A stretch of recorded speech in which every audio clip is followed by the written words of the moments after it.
Hi everyone! Today I'll be showing you how to solve least common multiple or LCM. So let's get right on into the topic. So the least common multiple of two numbers is the smallest number that is a multiple of both of them. So what this basically means is that the least common multiple will be the shortest number that is in both times tables of the numbers. So let's solve for LCM. So when solving for LCM, we need to solve in a table format that looks like this. So the table format should have the prime numbers that we are factoring with on the leftmost side, and then we need to have our two numbers. And what I like to do is I like to put the numbers from least to greatest, so it helps me factor better. So now that you've had your two numbers in the table format, we can get ready to solve LCM. So to solve LCM, we need to factor our both numbers into 1. So to do that, we need to use the shortest prime numbers that is a factor of one of the two numbers. So here I see that 2 is the shortest prime number that is a factor of one of these two numbers, and it's 8. So I divide by 8.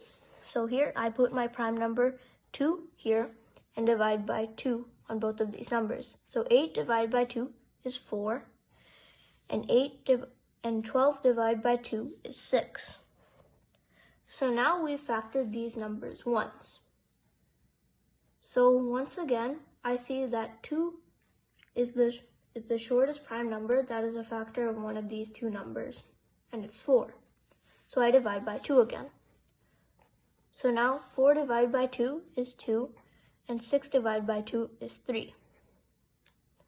Now, once again, I see that 2 is a factor of one of these two numbers, and that's 2, so I divide by 2 again. So here, 2 divided by 2 is 1. And since we can't divide 3 by 2, we just leave it as 3.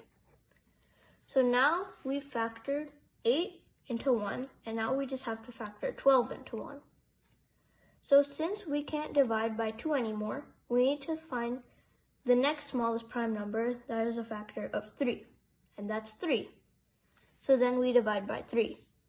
So 3 divided by 3 is 1. So now both of these numbers have been factored into 1.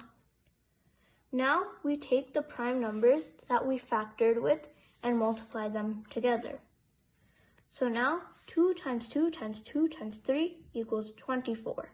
So 24 would be the LCM of 8 and 12. So now let's see another example. Let's calculate the LCM of 20 and 35. So once again, we put our numbers in a table format going least to greatest and our prime numbers on the left. So here I see that 2 is a factor of 20, so I divide by 2. And 20 divided by 2 is 10, and since we can't divide 35 divided by 2, we just leave it as 35. Now, once again, I see that 2 is the shortest prime number that is a factor of 10. So I divide by 2. And 10 divided by 2 is 5. And then we don't divide by 35. Now, since we can't divide by 2 anymore, we have to divide by the next smallest prime number that is a factor of one of these two numbers. And that number is 5. So 5 divided by 5 is 1, and 35 divided by 5 is 7. So now we've factored 20 into 1, we just have to factor 35 into 1. So now the next smallest prime number that is a factor of 7 is 7, so we divide by 7. And 7 divided by 7 is 1. So now both of these numbers have been factored into 1. Now we have to multiply all these prime numbers that we factored with. So 2 times 2 times 5 times 7 equals 140. So 140 would be the LCM of 20 and 35. Now let's see our last example. This example will be a little bit trickier because we're going to have to find the LCM of three numbers this time.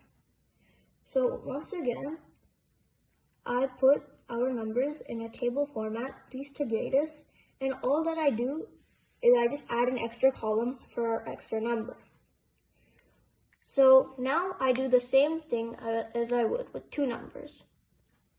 So first I divide by 2 because I see that 2 is a factor of 16 and it's the smallest prime number that is a factor of 16.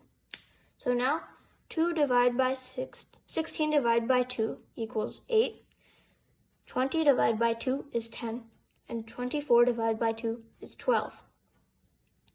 Now once again I see that 2 is the smallest factor that is a prime number.